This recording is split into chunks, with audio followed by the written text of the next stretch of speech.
go. My IEP was titled The Brownie Effect.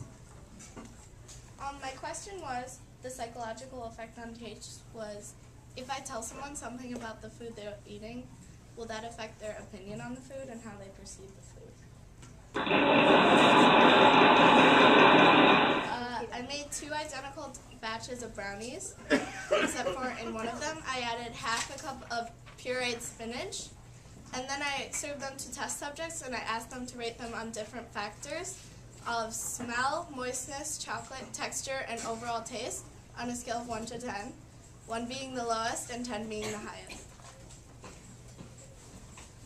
I found that in my overall results there were a lot of clusters of how they rated the brownies, and there were a couple outliers, but most of the same brownies, such as the corresponding brownies with or without spinach, were the same rating.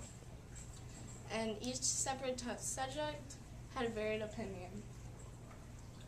This is the chart for my first brownie, and as you can see, this brownie did not contain spinach, and the ratings of the brownie were very scattered. The second brownie was also very scattered. This one contained spinach. My third brownie also contained spinach, or it didn't contain spinach, and the results are still very scattered. As in the fourth one, which didn't contain spinach. On average, as you can see, the results are also very, very differed, but when the brownies corresponded in one way, which is that if the rating of one brownie went up, the other one would go down. So that was for most of the cases. In conclusion, I concluded that there is a link between their perceived taste and what you tell them about the brownie, and there are sometimes visible conclusions you can make about it based on what they think. But some of the items were not linked to it, such as some of their opinions didn't change in smell or things that would not be affected by the presence of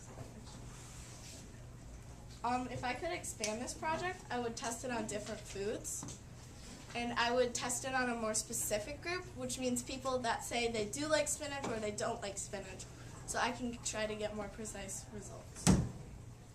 Any questions?